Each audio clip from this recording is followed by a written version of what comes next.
সেটা হচ্ছে মার্বেলান পিল, যার ফলশ্রুতিতে যেসব নারীরা মার্বেলান পিল অলরেডি গ্রহণ করছেন তারা আজকে অনেক অজানা তথ্য জানতে পারবেন বলে আমার বিশ্বাস। আর যারা জন্ম নিয়ন্ত্রণ পদ্ধতি হিসেবে মার্বেলান পিল নিতে চাচ্ছেন বা ডক্টর আপনাকে এই পিল সাজেস্ট করেছেন, তাদের জন্য আজকের ভিডিওটি খুবই কাজে আসবে। চলুন কথা না বাড়িয়ে ভিডিওটি শুরু করা যাক। আর হ্যাঁ, সবার আগে জানি এই মার্বেলান পিলে আসলে কি কি থাকে। মার্বেলান পিল হচ্ছে একটা কম্বাইন্ড পিল বা মিশ্র খাবার বড়ি।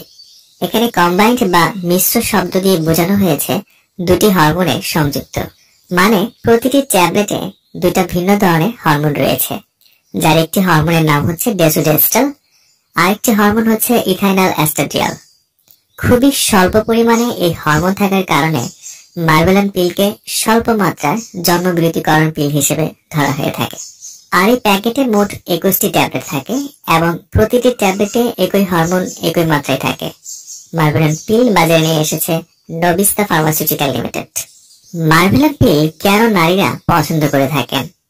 এর প্রধান কারণ হচ্ছে গর্ভনিরোধক হিসেবে মুখে খাবার এই জন্ম নিয়ন্ত্রণ পিল জন্ম নিয়ন্ত্রণের জন্য সবচেয়ে নির্ভরযোগ্য পদ্ধতি, বা সঠিকভাবে গ্রহণ করা হলে গর্ভধারণের ঝুঁকি একেবারে নেই বললেই চলে। এবার আসুন জানা যাক আপনার শরীরে কোন কোন সমস্যা থাকলে আপনি এই মার্বেলান পিল গ্রহণ করতে পারবেন।